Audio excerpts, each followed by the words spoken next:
Welcome to the GovComms podcast, bringing you the latest insights and innovations from experts and thought leaders around the globe in government communication.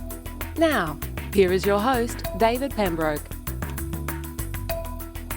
Hello, ladies and gentlemen, and welcome once again to GovComms, the podcast that examines the practice of content communication in government and the public sector. My name's David Pembroke, and thank you for joining me. Today, we speak research with James WUNSCH, who's the Director of Social and Government Research for a company here in Australia called Faster Horses. James joined Faster Horses Consulting in 2019 as their head of its social and government division after previously working in the same field with Colmar Brunton, Ipsos and Eureka Strategic Research. He has over 20 years experience in the Australian federal government market as both a buyer and a supplier to government across nearly every portfolio at the federal level. He also has an MBA and has been granted a qualified practicing researcher status. James has been at the forefront of the evolution of market and social research during his career, pioneering online research communities in government with the Australian Tax Office, the Murray Darling Basin Authority, and the Royal Australian Mint. But just as we've moved from paper to phone to online data collection, he sees artificial intelligence and the effective use of big data as rapidly reshaping the industry, and not sometime in the future, but right now.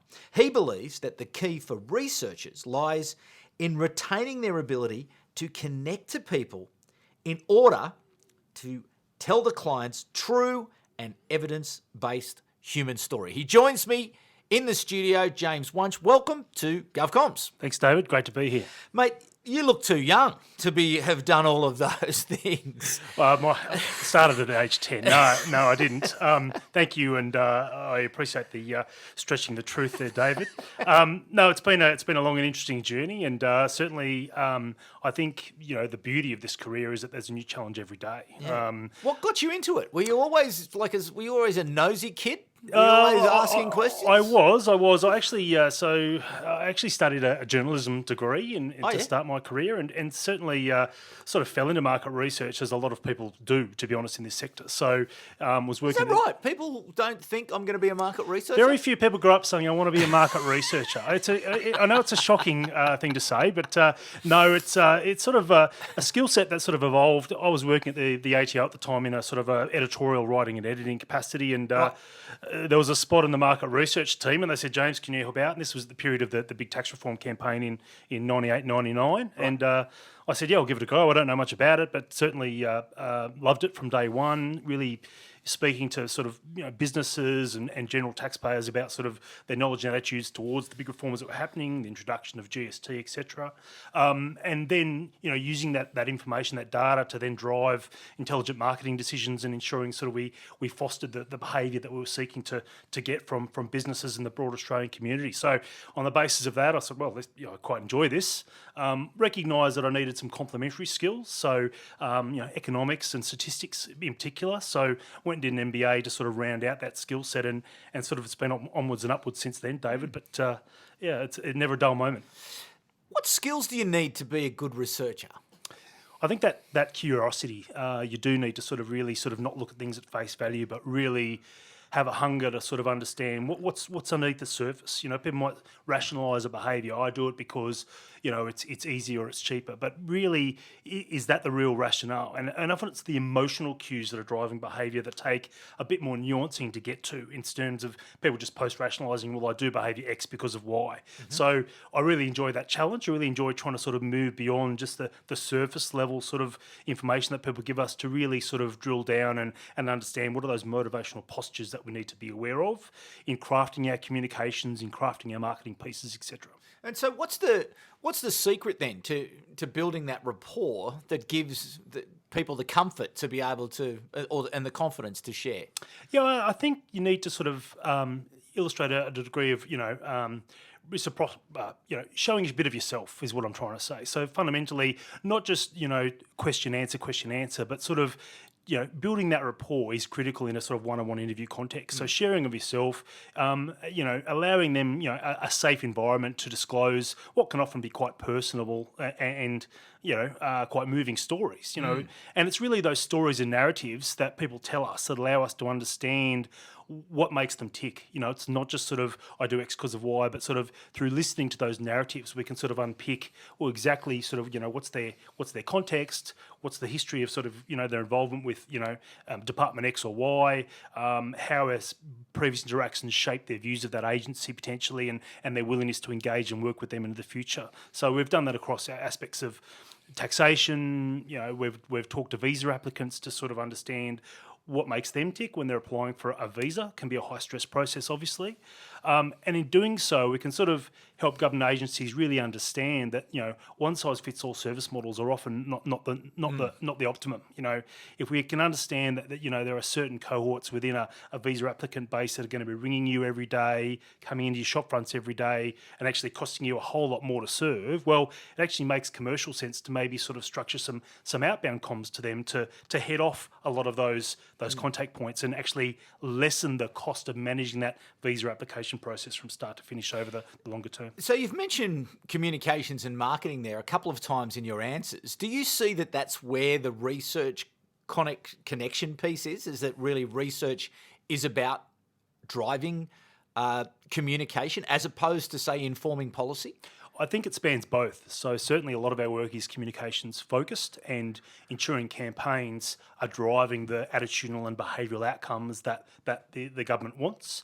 But often it's broader than that. So it's exploring sort of, okay, well, policy settings are a certain way at this point of time.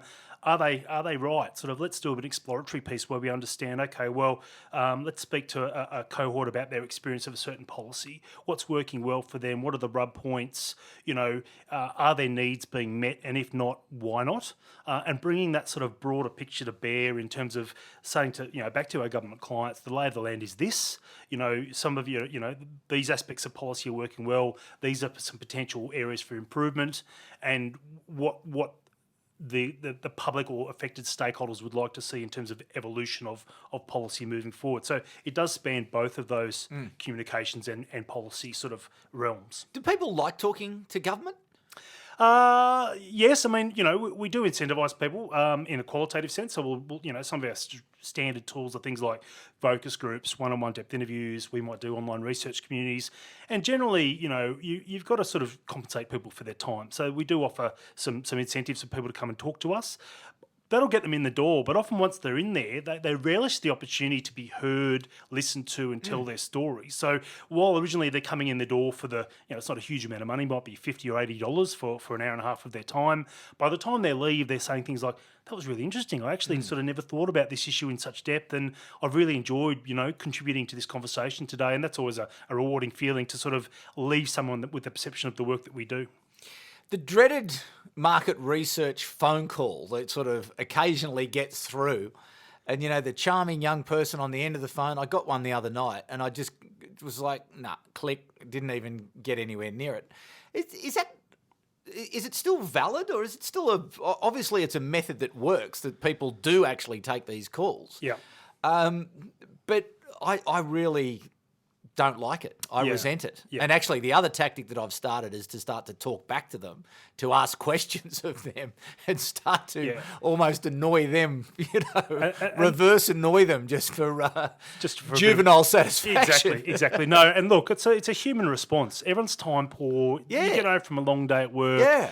Do I want to be spending 10, 15, 20 minutes on the phone answering a survey? No, I don't. I'm a researcher and I say no as well. So less and less, phone surveys are still being utilised in certain studies where we sort of are needing to tap a really specific cohort. But more and more we're doing online data collection these days. So these are sort of panel-based where people have opted in to sort of say, here's my profile. If there's a survey matching my profile, I'm happy to receive an online survey. And generally they get rewarded insufficiently, I might say, for their time in doing an online survey. Right. One thing Faster Horses is very passionate about is valuing people's time. At the end of the day, if we don't get your time and your input to our studies, our ability to do our job is severely curtailed. So it's got to be quid pro quo. So even in that online context, by the time you sort of crunch the numbers, if you're doing a 10 or 15 minute online survey, you might get the equivalent of like 10 to 15 Australian cents. Now, for me, that's not a fair value exchange. So what we're looking at is investing in technologies whereby people get a much better financial recognition of their time. There's an organisation we've invested in called UBDI, which stands for Universal Basic Data Income. Okay. Which is a new platform that's just been launched in Australia. And basically what it does is it's an app-based product. It allows you to register your profile. You then get asked to do not only short surveys for US $1 to $2 per survey, not sort of 10 to 15 Australian cents. But beyond that, we're recognising, as per your introduction, that a lot of data is collected already. So asking you to recall an event, how often have you exercised in the last month? Well, I've got to think about that, and it's not an easy question to answer. If we say, David, through this app, can we access your Fitbit data for the last month and give you US $3 in return for that? Okay. We don't even have to, the time impost on you is zero. We'll suck some of your data on an anonymised basis and then analyse that to sort of say, okay, people of this age cohort typically are doing X much exercise. So we can start to do our work without that survey impost. And that's really where we see the future of this industry headed, going forward. We, in the introduction also, and you mentioned the word there, data, big data. Machine learning, artificial intelligence, every galah in the pet shop's talking about it at the moment. And you say that it's here now and relevant now. So tell me that story. How is technology changing the market research game? Yeah. So basically, I think AI in the market research sector was sort of heralded maybe 10 years ago as, we're all going to lose our jobs, big data is going to take over. It hasn't eventuated because it still requires that human element to sort of put frameworks in place to really sort of say, okay, you can set a machine to start learning about things, but it needs that very important starting point of, okay, what's the framework? What's the context? What are my learning cues that I'm looking for through this process? So we've invested in a platform now that allows us to do this at scale. So contact centres, a lot of government agencies still run very large contact centres at a very significant cost. And quite often that's then accompanied by a large survey program. So someone will have an interaction with DHS, for example, and within sort of a week they're hit with a survey, sort of asking them what that experience was about, were they satisfied, did they get the information they needed, etc. AI can now take voice recordings from those interactions and analyse the sentiment using tone, using words, using the vibe of the call, for want of a better term, to come up with a sentiment analysis. Okay. Which actually sort of is, and we've done analysis where we've taken call recordings and compared them to a standard metric. Net Promoter Score is a standard metric we use in a lot of our clients. And done a comparison, and the similarities are striking. So the technology's come a long way. It wasn't as accurate as it needed to be, but probably we're getting up to around 80% accuracy. If we can take all of those calls, and analyse sentiment, we're reducing the impost on the punter. They don't need to be recontacted to ask how their experience was, and reducing costs for the government agency in terms of needing to do those post-contact surveys. So we see a lot of value proposition in pursuing that sort of leveraging AI in those contexts. So the jobs are not being attacked so much in quantum.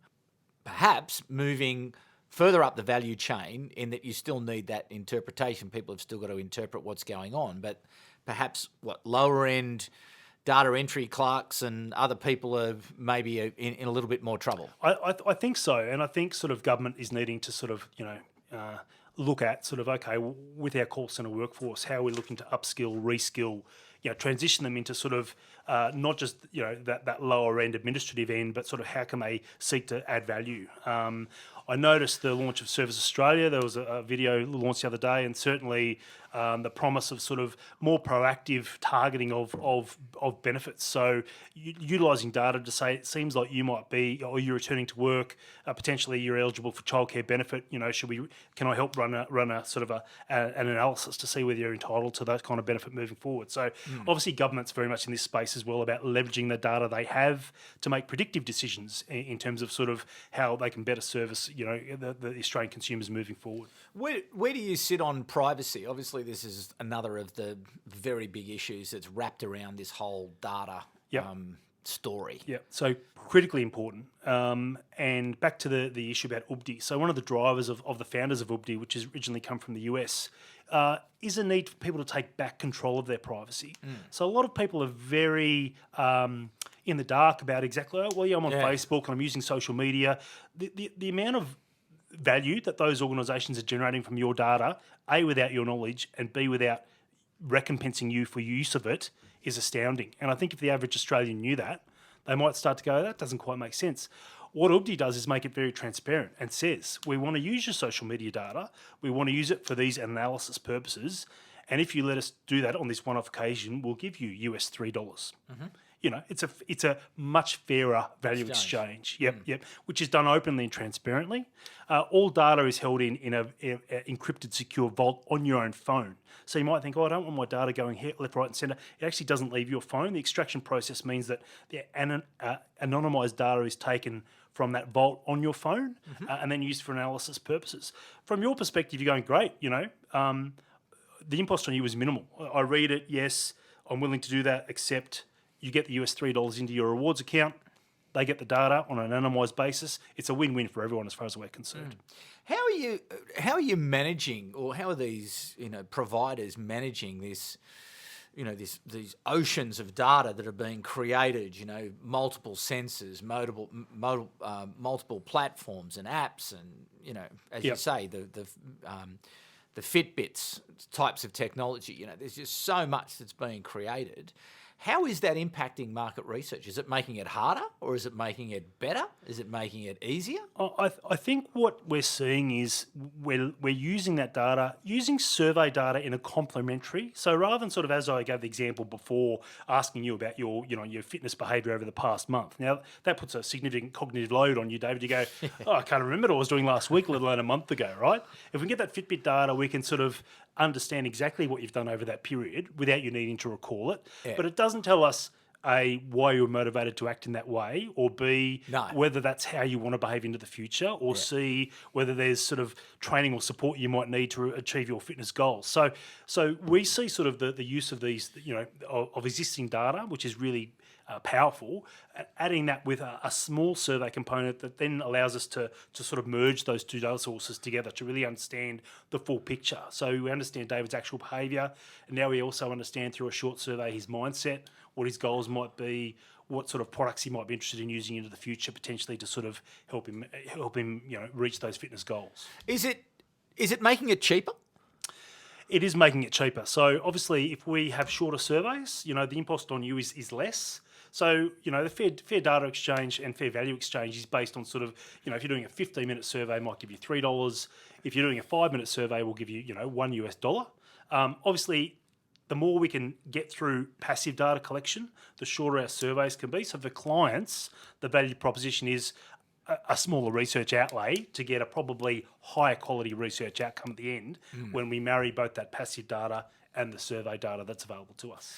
Have you got access to enough people to be able to analyse this data? Are there enough people with these skills to be able to, one, create the data in a form that can be used and then analyse the data? Yeah, look, data analysis in and of itself is sort of some skills. You can learn sort of the right sort of statistical techniques to apply to get certain data outcomes, which help tell a story. But it's really sort of, that's part of the equation. What we need is people that have those skills, but also the skills to do the sense making for the client. So it's all well and good to sort of be a data boffin and understand the numbers, but it's really sort of, a lot of our clients, some of them know numbers well, a lot of them don't. So it's about sort of not just, okay, here are the numbers, but tell me what the numbers mean. Yeah, and tell me, so what question? Yeah, what do they mean in terms of me needing to make a strategic decision moving forward with confidence. So it's those two skill sets that we look for sort of when hiring in our sector. it is it can be challenging to find the right people that have both of those sort of skill sets, where we're looking to partner with local universities to hire sort of graduates from streams including psychology, business, marketing, etc., and put them through our own training processes to ideally get them to a standard that they can start to sort of really add value for our clients at the end of the day. Is it growing, the market research sector? It's facing some challenges, and the reason for that is the concept of big data. And people, 10 years ago it was like big data is going to come and just swallow the industry whole as bolus. That hasn't happened. I don't think it ever will happen. But certainly the other side of the equation is sort of people sort of doing more DIY stuff. So SurveyMonkey, that's right. government agencies, MailChimp. Qualtrics, MailChimp. That's good. I always think, while we'd like to work with clients as well to add value, if they're using at least some input from clients, that's got to be a positive thing.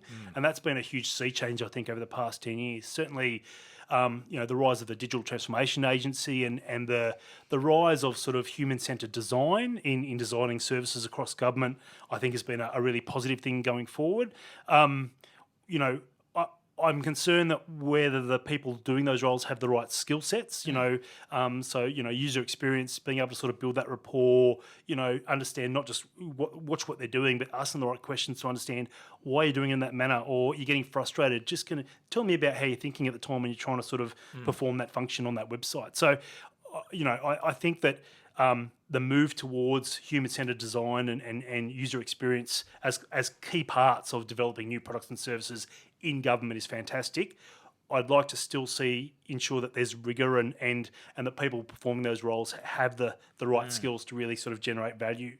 I have seen government agencies say, oh, look, focus groups, how hard can they be? And they'll go and run 10 they come back and they've got 10 transcripts and they say, what do we do now? Yeah. So it's not something, it is a professional sector, and the way we add value is really sort of understanding what's the challenge or the context, asking the right questions for the right people, and then analysing that in a manner that sort of allows that sort of confidence for the client to sort of say, okay, I know exactly how the land lies. I know that if I take option A over option B, these are the advantages, these are going to be the challenges, etc. So it's a real sense making skill that the industry I think prides itself on, and I don't think that'll be going away anytime soon. No.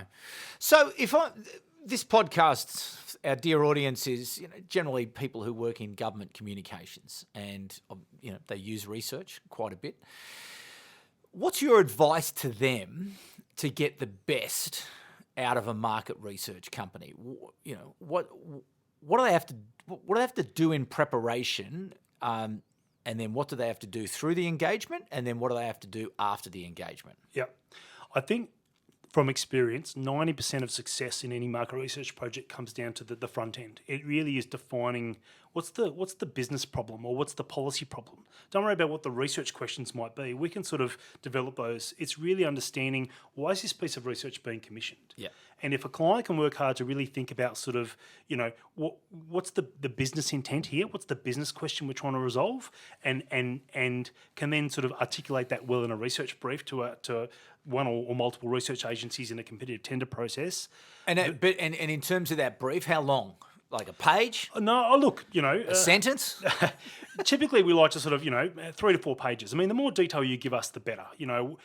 One of the key challenges of our job is being a mental gymnast. So we might get a brief on something like energy efficiency of pool pumps, right? Okay. I didn't know anything about that to begin, and then I have to actually, who has them, or pool owners? Okay, well, where do pool owners live in Australia, or are they more concentrated in in Queensland and New South Wales, where pool ownerships. So you start to use census data to understand sort of, okay, well, who we might speak to, where are they located, and then why do we need to speak to them? Okay, well, the client might want to be asking sort of, well, if we want to introduce an energy efficiency rating scheme on pool pumps, are people even going to see those? How do they purchase pool pumps? When it goes bust, do they just ring up a pool person and say, can you come fix it? Is there a discussion about energy efficiency at all through that transaction? So from putting a good brief together, sort of saying, our challenges are these, the decisions we're looking to potentially take are these Defining your target audience well is a critical one. So who do we need to engage through this process? And some of them, are more challenging than others. So if you've got any idea on the incidence of certain sort of people, whether they be a benefit recipient or a user of a government service or program, put that information in. It allows us to sort of think how easy or difficult it will be to sort of identify them and engage them in a research process. I would always try and include some kind of budget. And I do that not because, great, we'll just pitch the budget. Yes, companies do that. But at least then you'll have 4 or 5 agencies competing at the same price point, which makes evaluating value for money a lot easier. I've seen people say, we're not putting in a budget because we'd rather just sort of see what the market provides. Well, the problem is... So annoying. Yeah. And some agencies So will annoying. say, here's a Rolls Royce at X price, and others interpret, no, they're wanting a Toyota at X price, and good luck trying to evaluate sort of those It's two. a dopey approach. Yeah. It is a really dopey approach. And- Because that happens in pretty much every government tender process. People go, we want to keep our cards close to our chest. And what often can happen is they do that, and it's so hard to then compare. They come back and say, okay, bid to this price. Yeah. And yet they've done that first place. They're saving our time. They're saving their time. So it's a win-win. Did you hear that, everyone? Did you hear that? So, it's up to then the agencies to sort of prove, where's the value? How is that money being spent, et cetera, et cetera. Correct. But at least if we're all doing it from a common price point, then you're going to have that comparability from the client side. Okay, so we've got our brief done. We've got we've got our context right, which is what you're saying. Is give us the detail, shape up describe to us what the problem is. Yep. And then so how can I be best practice from there? So I wouldn't be too prescriptive. So some people say we want a survey or we want focus groups. If you're prescriptive, we'll sort of meet that solution. But it's probably better to sort of say, here's the problem, here's the sort of budget to solve it. Using your expertise, what solution is going to be best for this project? Is it focus groups? Is it one-on-one depth interviews? Is it an online survey? Yeah. Is it an online research community? It could be actually a combination of all those things. But I think allowing the consultants to use their knowledge and sort of say, we think this model will work for these reasons, is the best way to go. So not being too prescriptive in what you want and allowing companies to sort of say, this is how we can solve your problem. Yep, exactly. Okay. Exactly. So then, I still want to be best practice, and we've now worked out how we're going to do it. So what do I have to... Yep. How often, is it annoying if I'm ringing you all the time saying, have you done it yet? No. I mean, typically... Do I want to stay involved? Are you going to tell me, or do you just want me to wait? We'll shape that regarding how often or how much you want to be involved. Right. Quite often these days, government are not just looking for a service provider to come in and deliver a service and say, there's your report, here's our invoice, and off you go. It's often about a bit of skilling. Yeah, so, and that's skills and knowledge transfer. So quite often, our clients will want to know about what we're doing, how we're doing it, why we're doing it in that way, so they can understand and from a couple of perspectives, not only to build their own knowledge and skills, but in case their superiors say, why are we doing it that way? And I don't quite understand, why is the questionnaire structured like that? So, generally we will sort of say, let's touch base, depends on the length and the scope of a project, but traditionally we'll have maybe a work in progress meeting once a week where we say, okay, where are we up to? This week we're developing the discussion guide for our focus groups. We're also developing the specifications for recruiting the people that we want involved. So those invariably get signed off by the client. So there's those contact points. They can sort of review what we've come up with and say, that seems pretty comprehensive, or I think I'd like to sort of have, probing more on this particular issue. Can you sort of maybe add to, the number of questions on this particular topic so we can get a really robust feel there. Mm-hmm. I think you don't want to sort of go, it's research and we've gone through this procurement and therefore we need to ask everything of everyone, because it actually becomes false economy. If you sort of have a 90-minute focus group, but your discussion guide is like 12 pages long. David, what do you think about this? I think X. Okay, what do you think about this now? It doesn't give you the depth. You really want to understand, if you, that kind of question answer is more attuned to a survey, to be honest. But focus groups are about trying to build that rapport and having enough space in the sessions to say, David, that's really interesting. Can you expand a little bit more on, why you think that? Is that based, do others in the group share David's views on that or have a different perspective? So you've got to make sure there's enough time to actually, leverage the dynamism that comes with running a focus group session. So it's about sort of, yes, we want to make sure we sort of cover the key topics, but having a guide that goes, for 12 pages and drills down into everything, it's just going to be too hard, unwieldy to actually sort of, leverage. And often it's, it's when you have that white space in a session where you start sort of being able to dig down those rabbit holes that you can really identify those gems of insight that actually can be, this is magic, we can hang an entire campaign off this insight that we've found from these groups. Okay. And just finally, best practice when it's over? Yeah, so... Pay your bill. Hopefully.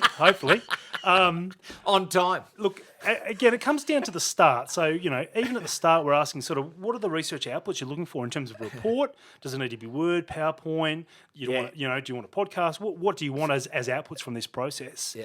To ensure that there's no surprises. I mean, there's nothing worse than sort of us as researchers, putting in blood, sweat and tears on a project and then sort of, we get the outcomes and some stakeholder says, this isn't what I wanted or needed, truth be told, that's happened on occasion. You don't want it to happen very regularly, but what I've learned is you manage that at the front end. So it's really about having very open dialogue at the front and trying to develop this no surprises mantra. If you can work in collaboration and partnership over the course of a project, projects always don't run perfectly smoothly. So if there's hiccups along the way, getting on the front foot, engaging the client, this has happened, what are we going to do about it? We suggest you do X or Y instead.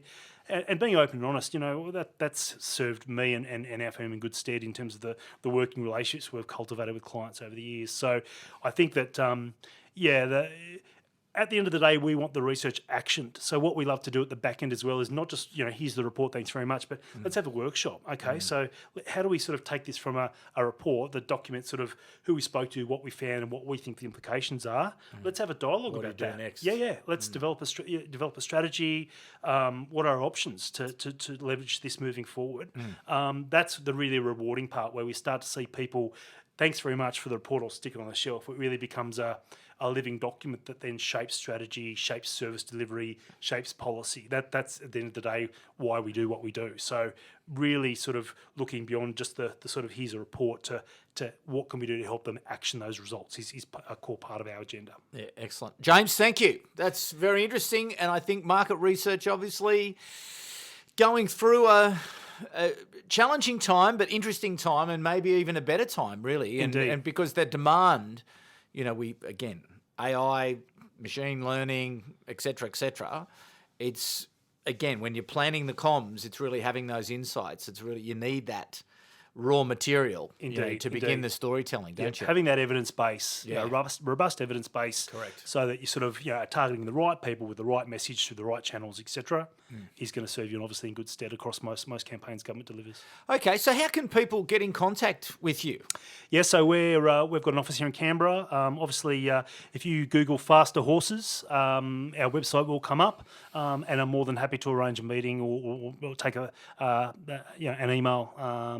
So Australian-based, just doing work in Australia. We have listeners all over the world. Yeah, we have offices in Canberra, Sydney, and Perth. So good geographic coverage across Australia, but also working with Asian clients and even English clients. So our the ability to leverage technology these days to run research remotely is improving all the time. So we'll take challenges regardless of where they are. We don't speak fluent language of every nation in the world, so there might be challenges we need to sort of build a bespoke solution to. But certainly, we generally bring a can-do attitude to begin with, and we'll find a solution that we think will work, and we can generally take a conversation forward from there. Excellent. James, thank you so much for coming into the studio today. And thanks to you, the audience, for coming back once again. Really enjoyed that conversation today, and I love market research, and you always ask for market research, obviously, when you're in the content business, because that's where the information is that's going to help you to make those choices about the stories that tell, as James said, the channels you use, the frequency, etc. So anyway, great chat to James, and thanks again, as I say, to you, the audience, for coming back once again. We'll be back in about 2 weeks' time, but for the moment, it's bye for now. You've been listening to the GovComms podcast. If you enjoyed this episode, be sure to rate and subscribe to stay up to date with our latest episodes.